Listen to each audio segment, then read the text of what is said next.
Hi everyone. So in this lecture, we will discuss about classification of DC generators. The learning objectives of these DC generators is to understand the various types of DC generators and to know the applications of DC generators. Now we'll discuss about classification of DC generators and of various types of DC generators. Now classification of DC generators. DC generators are broadly classified into two ways based on their excitation. I told you that for DC generators, magnetic flux must be there. That is, magnetic flux must be there, and armature conductors. So the method of magnetic flux produced, based on that, we can classify the method of magnetic flux creation is called as excitation.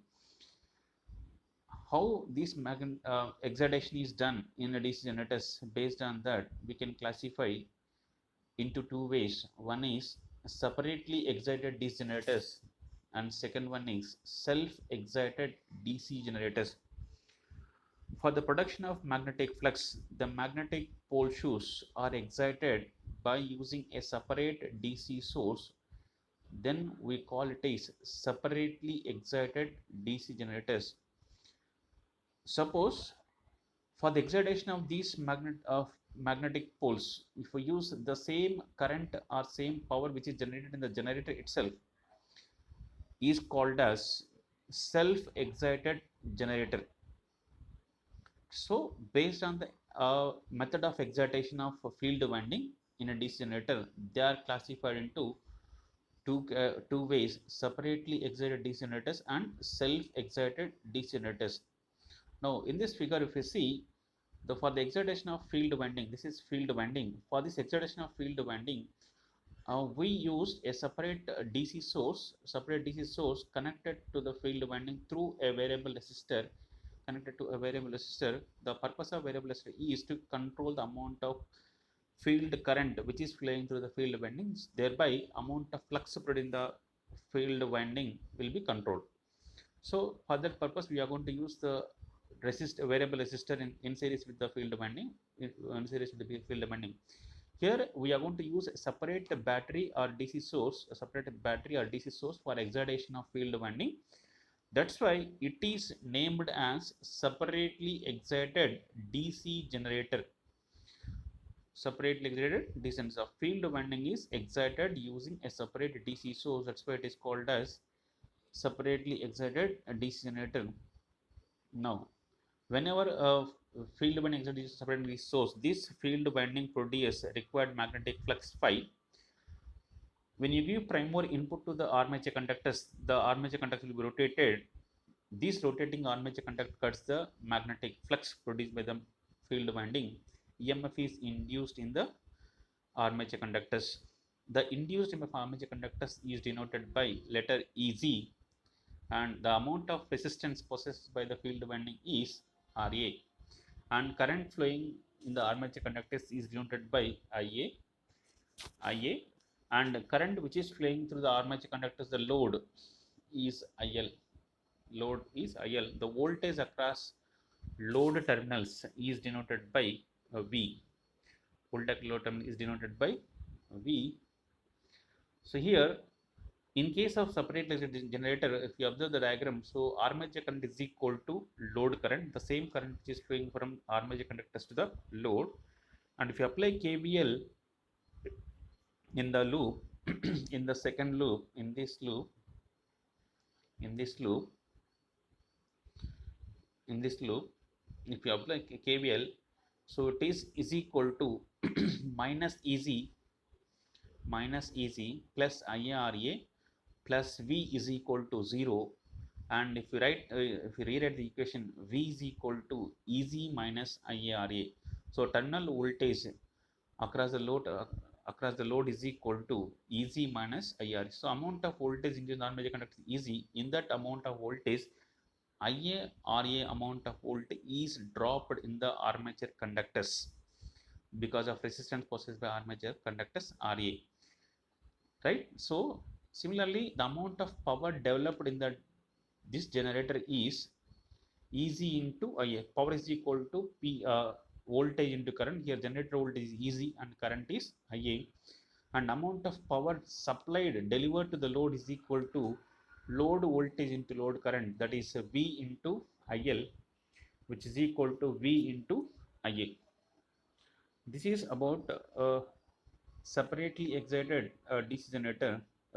Next, coming to next one, self-excited generator. So I told you already, for the excitation of field winding of DC generator, if the amount of power or current which is used is which is generated in the generator itself without using any external source, if you use the current which is generated in the generator itself, is called as self-excited generators.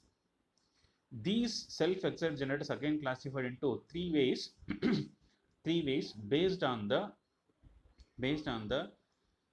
connection of armature winding and field winding and armature winding with respect to each other. With respect to each other, they are classified into three ways. One is series generator, the second one is shunt generator, third one is compound generator. Now, series generator. Now, in this case, if the field winding of the generator is connected in series with the armature winding, we know that series means if the current in the both the windings are same or both the elements is same, we'll say it is series connection. So, if the in this case, if the current is same in for the both cases, for both armature as well as field winding, therefore the field winding is connected in series with the armature winding, then the generator is called as field series field generator or series generator. In this series generator, the amount of winding used in the series winding field winding is very low. That is, number of turns in the field winding is low and thickness of the winding is larger. So amount of current carried by the field winding is larger, but number of turns is low. Therefore, as number of turns is low, automatically the resistance value of the series field winding is low. Clear? But the amount of current carried by the series field winding is larger because the same amount of current which is flowing to the armature winding is same as series field winding, the same as to the load. Therefore, the load current is larger. Therefore, in order to carry the load current, larger current of load current, the thickness of the field winding is also larger. Therefore, the field winding have larger thickness and less number of turns in the series field. Right? So, in this case, initially the amount of voltage induced in a series generator is low because the amount of current flowing in the field winding is smaller. That depends on amount of load connected to the series generator. If the load connected means it will take larger load means proportional load, amount of load means amount of current flowing through the load. Here full load means rated current is flowing through the load. Half load means 50% of the current flowing through the load. So here initially at no load condition, the amount of current flowing through the field winding is low. That is, load current is also zero. Therefore, amount of current flowing through the field winding is low. The voltage induced in a DC generator because of only initial inherent magnetic flux existed in the field winding. Due to that, the voltage generated, that inherent voltage is called as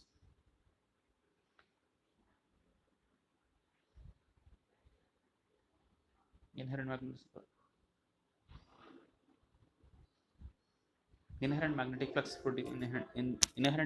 flux existed in the magnetic flux. That inherent magnetic flux which is possessed by the field winding is called as residual magnetic flux. Residual magnetic flux. So due to the residual magnetic flux, a small amount of voltage is generated in the armature conductor of DC generators. As the load current goes on increasing, as the current goes on increasing, then amount of flux produced in the field winding is increased, then amount of voltage also increases because induced EMF directly proportional to d phi by dt. So phi is larger, automatically d phi by dt also larger. Therefore, as load increases, load current value is increased in a DC generator. So, at no load condition, the amount of voltage generated in the DC generator is series generator is smaller value. Nearly it is 10 to 15 volts. In a series generator, if you see, there are the equations. So, in a series generator, armature current is equal to series field current, and it is same as load current. We can take that load, all are equal values, which is taking this I value. Similarly, if you apply KVL in this loop,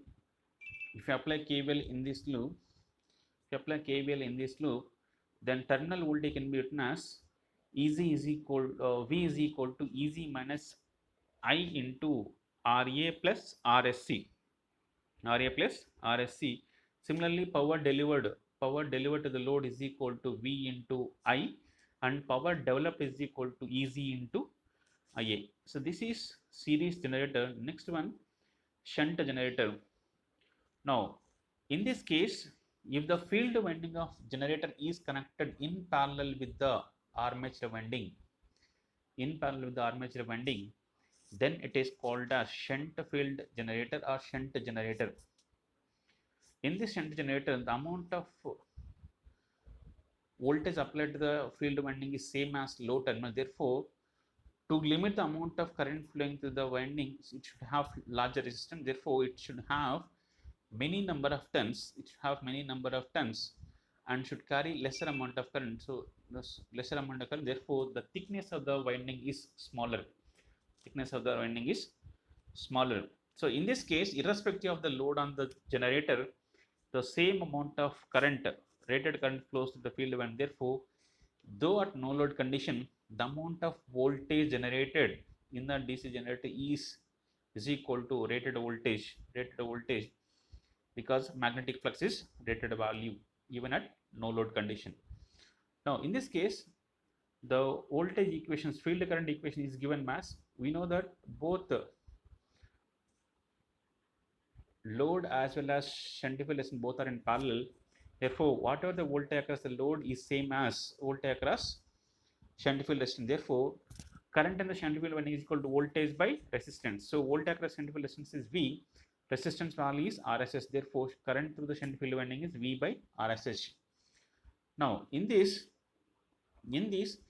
the armature current is equal to, here total armature current will be divided into two parts. One is through load, other part is through resistance. So, field resistance. Therefore, total current is equal to sum of load current plus shunt field current. Therefore, total current in the DC generator armature winding is equal to IA is equal to IL plus ISH.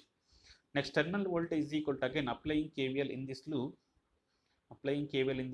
So, again, it is V is equal to EZ minus IRA, and power developed is equal to EZ into IA, and power delivered to the load is equal to V into IL.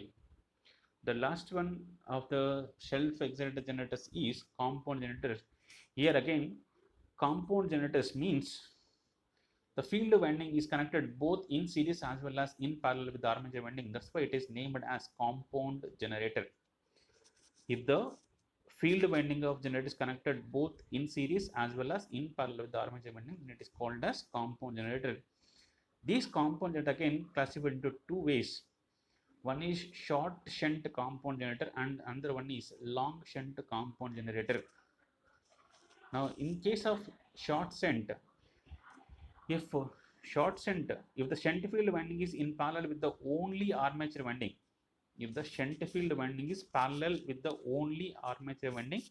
then it is called short shunt. Suppose if the shunt field winding is parallel with both series field winding as well as armature winding, then it is called as long shunt compound generator. Now we'll see short shunt compound generator. In this case, the shunt field winding is parallel with the only armature winding, not in series. So here series field winding is in series with the load. Now in this case, now series field current is equal to load current. Whatever the current is flowing in the series field winding is same flows through the load, and terminal voltage is equal to, again, so EZ is equal to V minus EZ minus IRA minus ISC into RSC. Now shunt field current is equal to, again, here V by RSH. Here V is equal to again EG minus IA RA minus ISC RSC. Now power developed is equal to EC into IA. Power delivered to the load is equal to V into IL. Now long shunt compound generator. I told you already, if the shunt field winding is in parallel with both series field winding as well as armature winding, then it is called long shunt compound generator. Long shunt compound generator. In this case, series field current is equal to armature current, that is ISC is equal to RSC. ISC is equal to RSC, and IA is equal to again IL plus ISH. So again ISH equal to V by RSH, and terminal voltage is equal to EZ by EZ minus IA into RA plus RSC. Power developed is equal to again EZ into IA, and power delivered to the load is equal to V into IL. This is about classification of DC generators. So in the next class, we'll see the various applications of DC generators. Thank you.